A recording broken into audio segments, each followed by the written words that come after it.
The sand stretched endlessly beneath twin suns, each grain reflecting light like fractured glass. Marcus adjusted his environmental suit and checked the oxygen levels for the third time that hour. The expedition had gone wrong 2 days ago when the transport crashed, leaving him as the sole survivor on this unnamed world at the edge of charted space. He walked with measured steps, conserving energy, scanning the horizon for any sign of civilization or shelter. The suit's cooling system worked overtime against the brutal heat. His water reserves would last another 40 hours if he remained disciplined. That was when he saw her. At first, Marcus thought the dunes had formed an unusual pattern, but as he approached, the shape resolved into something impossible. A figure lay half buried in the sand, easily 20 meters from head to what he could see of her torso. Her skin bore a bronze hue that seemed natural rather than burned, and her features, though enormous, were distinctly humanoid. She appeared female, with angular features and a broad, flat nose. Her eyes remained closed. Marcus stopped 30 meters away, his heart pounding. First contact protocols flooded his mind, though nothing in his training had prepared him for this. He activated his suit's recorder and took another cautious step forward. The giantess's eyes snapped open. They were golden, with vertical pupils that contracted sharply in the bright light. Her head lifted slightly from the sand, and her lips peeled back to reveal teeth that were too sharp, too numerous. Stop. The word emerged as a hiss, heavily accented but unmistakably human language. Do not approach. Marcus froze. The suit's translator hadn't even activated, which meant she was actually speaking Earth Standard. You speak my language? We learned many languages before the fall. Her eyes fixed on him with predatory intensity. I warn you, because I am not cruel. Your scent carries death. If you come closer, I will have no choice. Death? Marcus glanced at his suit's bioscanner. I'm not carrying any pathogens. My suit is sealed. The giantess made a sound between a laugh and a growl. Not disease, human. Chemistry. Your kind produces compounds that are poison to mine. Your breath, your sweat, even the oils from your skin. We studied you for decades before we understood why every diplomatic mission ended in agony. Marcus felt his stomach drop. Humanity had only been traveling between stars for 70 years. You've met humans before? Met them. Traded with them.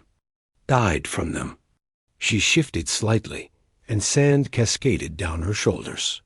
Marcus could see now that she wasn't merely lying in the sand, but was trapped, her lower body still buried. Your people called us the Tall Ones. Unimaginative, but accurate. We welcomed you to 6 of our worlds before we learned the truth. Your presence makes our lungs bleed. Your touch causes our skin to necrotize.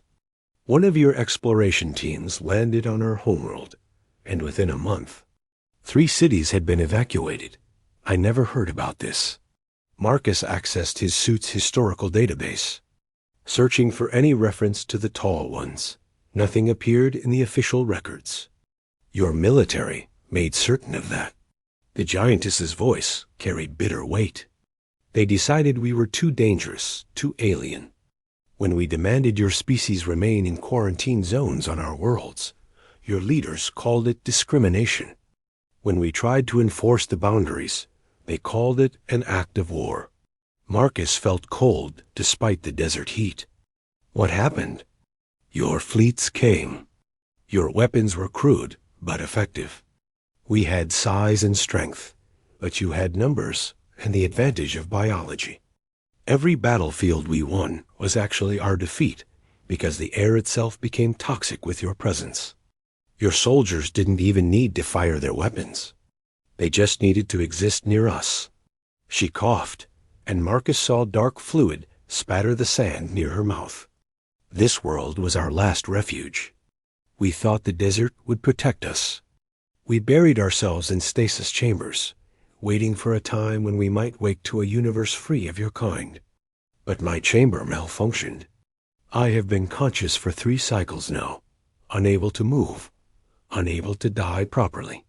Marcus stood in silence, processing the implications.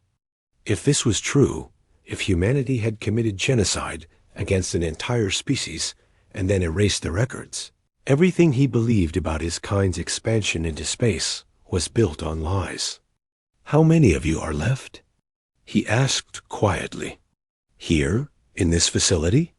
Perhaps 3,000 in the sand beneath us. Elsewhere? I do not know. We were scattered across 12 worlds when the war ended. Your people hunted us methodically. Marcus looked at his suit's readouts.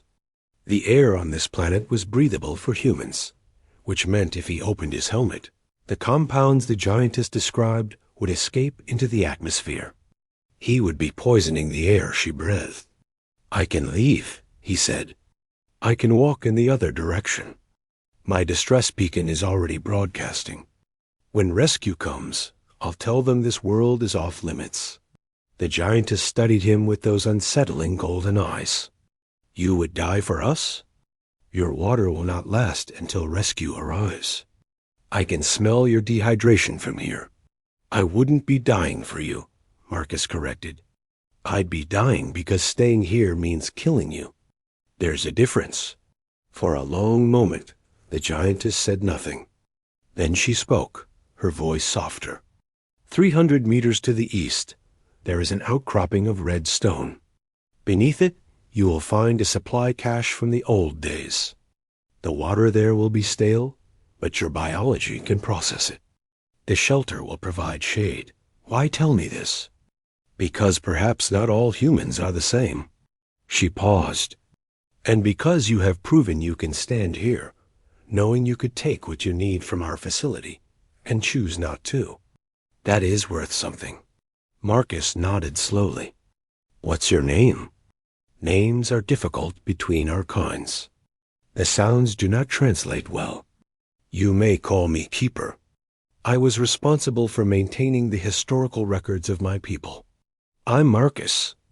I was a xenobiologist before they reassigned me to exploration work. He laughed without humor. I specialized in finding common ground between species. Some expert I turned out to be. You did not know, Keeper said. That is why they call it a cover-up. Marcus turned toward the east and looked back. When I'm rescued, I'll report this. I'll make sure people know what happened here. They will call you a liar or a traitor. They will show you fabricated evidence proving we were the aggressors. Your career will end. Probably, Marcus agreed. But I have to try.